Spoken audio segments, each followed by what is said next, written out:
Hello, ladies and gentlemen. My name is Lee Anderson, and before I begin with this, I would like to apologize for the glare right up on the top of the screen. It's the best I can do with how this is going to work. But I wanted to get some things off my chest that basically revolve Grand Prix wrestling and non-stop extreme wrestling. Basically because two particular people involved in this whole thing basically remind me of each other, which is kind of crazy. But here's what it is, alright? Grand Prix wrestling. I'm basically going to give you a little bit of backstory behind both these promos, okay? So, Grand Prix wrestling. I've joined Grand Prix wrestling when they were starting the season 3, when they were starting season 3 of their promotion. I did make a one-off appearance for them in the Rumble pay-per-view event that they did late last year, but that was just a one-off appearance. I did make an official my official GPW debut. I would say probably in November, if not December. I don't quite remember, but it was around the start. About 2 or 3 episodes, or like 5 to 6 episodes into the show. I have to look back on that. But in any event, when I first started on GPW, this was shortly after my 2 matches at NXW, but when I started on GPW, I actually thought I was going to do good. I had a couple of wins. I had 2 victories, but then I had my first loss against Finn Brooks, but that's not who I'm going to be talking about here. In this case, after that, my match, I've had mixed success in GPW. With the build-up to my worst part of GPW being a 6 to 8, either a 6-man or an 8-man battle royal. I think it was a 6-man, I'm not 100% sure. But in that battle royal, in this particular battle royal, I lasted less than a minute when I got eliminated by the man who I'll be bringing up here in a little bit. After that match, I got pissed. I was embarrassed because of the simple fact that I lasted less than a minute in a battle royal when I was actually starting to get at the top, when I was starting to be at the starting peak of my career in GPW. And then after that moment, every match that I've been in basically went from me being like on the upper low card of the spectrum all the way down to the very bottom. Because I would lose match after match, and I've lost a good number of matches, and it got to the point to where at first I took that loss as a joke. I took what was going on as a joke in my career, and I jokingly blamed it on Jaden's Shadow. But then I kept losing, and I got more and more pissed off because of it. That I legitimately blamed Jaden's Shadow for it. Because of that. And that basically got to the point to where people were saying, truthfully, at that point, that I was obsessing over Jaden's Shadow. And they were right. They were right. At that point, I was obsessing over Jaden's Shadow. And it got to the point to where I kept requesting match after match, and he would blame me for basically keeping him from going for the Cruiserweight title. Oh, but guess what? That's an ironic twist. Because what does he do now? He keeps calling him the Loserweight division, and now he thinks he's better than everybody else on that division. Oh, here's an idea. Instead of bitching about what division you're in, how about you actually gain a couple of pounds and maybe you'll actually be in it? Maybe you'll actually be out of the Cruiserweight division if you actually gain a few pounds. But that's his problem. He bitches that he bitches more about things than he does doing anything about whatever he's bitching about. You know, that's his problem. He doesn't do that.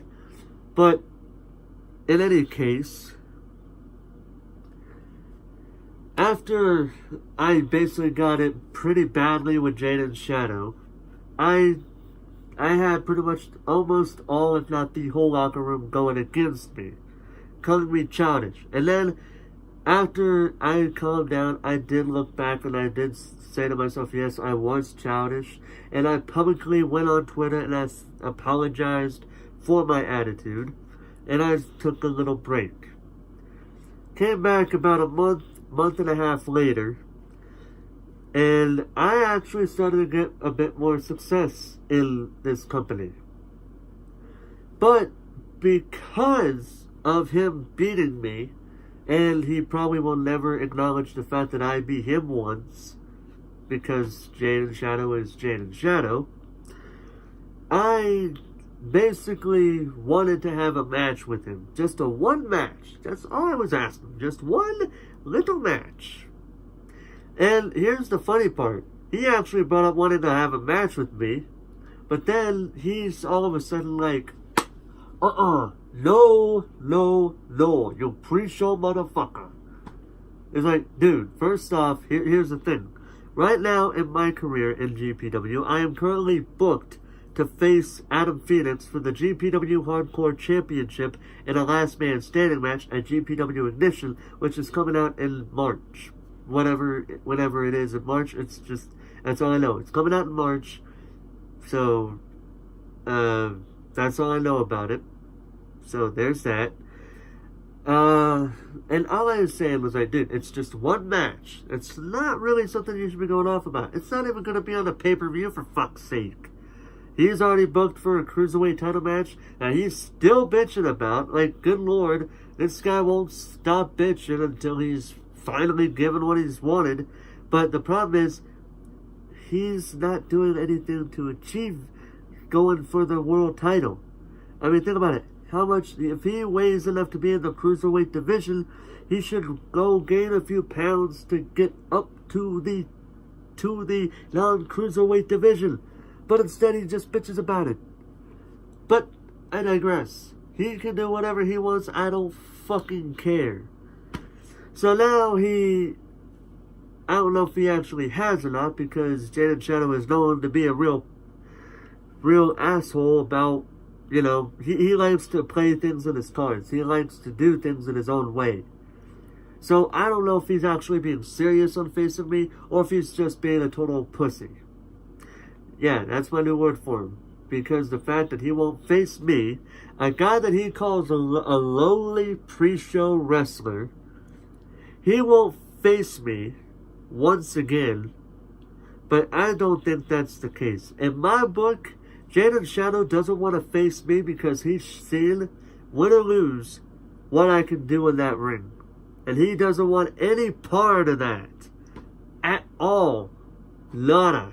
Not a fucking chance. That's why he doesn't want to face me. Because I'm actually being a bit more successful. And because I've actually proven I've been more destructive in that ring than when I first came in. That's why.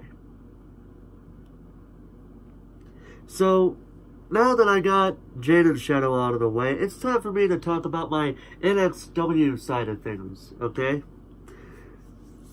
NXW has actually been one of my favorite promotions because it was actually one of the first promotions that I joined in since I started doing social media as a creative character, Lee Anderson. With that promotion, I made my appearance in a debut. I made my debut on episode 4 of their rebranding process in a victory over Austin Andrews before he started doing the crap that he did.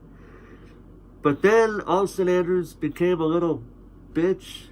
Why? Because I knocked him out, and he didn't take that loss like a man because I didn't pin or submit him. Guess what I did on NXW's first pay-per-view of that time? I pinned him 1, 2, 3. Couldn't bitch about that anymore. Then whatever he did happened, and that's the end of that. He basically got ousted, and I was on my way to the top. That was my second match. We didn't see much of NXW aside from a couple of exclusive shows, exclusive matches for YouTube that really didn't mean a thing, but you know, they were good matches, not gonna lie. But then they started doing house shows to get the train going, but this was after the NXW Super Show. And anybody who's seen that knows what happened. Deshaun, Dashin, Pussy, whatever the fuck you want to be called. Everybody knows what happened. I don't have my belt on me because this is both involving NXW and GPW. So that's why I'm not bringing my belt, because, I mean, why would I do that if I'm talking about one promotion and another promotion in general, you know? So everybody knows what happened. Deshaun, Pussy Walton, whatever, had the childish fit I've ever had to deal with after the match. Everybody was going off on me. Everybody was going against me. Everybody was calling me a paper champion. Deshaun, Pussy Walton, whatever, was just having a meltdown that would basically make him look like the Damien of NXW, you know, Damien from the Omen of NXW. He went AWOL on it, for fuck's sake. I still find that childish temper tantrum hilarious to this day. But everybody was going off on me, calling me paper champion, thinking that I did not deserve the belt. And the guy that I did pin went off on me a little bit, not as bad as Deshaun Walton or Dashin Walton or Pussy Walton or whatever. Basically, he went off on me, but not as bad as Walton did. So, Walton and I are now in a thing where now, the difference between Jaden Shadow and Deshaun Walton, I'm starting to feel like I'm being the Deshaun Walton to Jaden Shadow, like Deshaun Walton is being to me. We are not getting off on each other's case here. But, I digress. So, Deshaun Walton wants his rematch at Road to California. Ryan Riley wants his match against me as well. So here's how it is. Ryan Riley is getting an opportunity if he beats both me and Deshaun Walton. He already beat Deshaun Walton, so all that's left is a match against me. With that said, between the Super Show and the match between Walton and Riley, I was in a match against Deshaun Walton in an Extreme Rules match, non-title. I kicked his ass. So the next show, he attacks me from behind before my match with Jaden Shadow in NXW. Guess who had to face him? Somebody else, and it wasn't Deshaun Walton, because Deshaun Walton had to run and hide like a scared little puppy dog. So hence the name why I call him Pussy Walton to this day. Then I got my payback on him by having him go one-on-one with Virgil Snow in a scrap trap match. I actually had the whole locker room thinking that I was going to be putting him up against a man actually named Level, because of a little tidbit that I put in there. And because I put Level in quotations, everybody was saying, like, he's putting him against Level, isn't he? No, I put him against Virgil Snow. And Virgil Snow kicked his ass harder and faster than I've seen anybody kick anybody else's ass, period. Not even them squash matches in WWE can compare to what happened between Deshaun Walton and Virgil Snow. Then after that, I faced Virgil Snow myself, and I got the brunt force of him. And he actually earned my respect because of that. And now he wants a title shot, and I said to myself, if I can get both Pussy Walton and Ryan Riley off my dick, then I will gladly give you a title shot that you rightfully deserve. But, you know, the NXW general manager doesn't like to have things not go her way, so she does that. But whatever, she can do whatever she wants, but I will voice my opinion about what she is doing when I feel like it is necessary for my voice to be heard, okay? So I took a bit more payback with Deshaun Walton.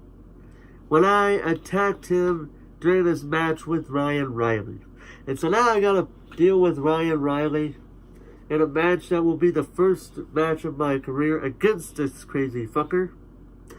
So we're gonna see what happens there. So right now I have two if not three matches to look forward to. I have 4 matches, 2 to 4 matches in general to look forward to potentially. In GPW, I and Adam Phoenix at GPW Ignition in a last man standing match for the GPW Hardcore Championship. Potentially a match against myself and Jaden Shadow at whatever show GPW wants to do it on, if he actually decides to actually go through with it. 3 and 2 for the NXW side. Number 1, my match with Ryan Riley at NXW episode 7, and then the match between I and Deshaun / Pussy Walton and possibly Ryan Riley if Riley beats me. And that is going to be for my NXW Heavyweight Championship. So, with that said, with all this being said, I am going to take my leave, ladies and gentlemen. And I will see you guys on the flip side. Most likely on the GPW side of things. In the meantime, if you want to see all the matches I've been in, I have made a crap load of playlists to point you in all the matches that I've had in all these promotions. I have another one. I've been involved in another one that I haven't done a playlist for yet, and I need to get on that. But I digress. But either way, if you want to see other matches that I have been in or in shows that I've been involved in but have not had a match in, then there will be playlists on the channel so you can point out to them. And I highly suggest you subscribe to these promotions because just like myself and Apex Wrestling, they work as hard as I do. Although they do a lot more work because there's some certain elements to editing that I honestly don't know. But, I try my damnedest, just like everybody else, to get these great wrestling shows. So subscribe to the Force Wobble channel. And I'm trying to figure out how to put the Apex Wrestling show on the Lee Anderson channel. On this channel, Lee Anderson. To make it look actually like that I am, since I am the owner of the promotion, that it's actually on there. So, I'm going to take my leave officially right now, and I will see everybody on the flip side. So until next time, ladies and gentlemen, this is Lee Anderson, signing off.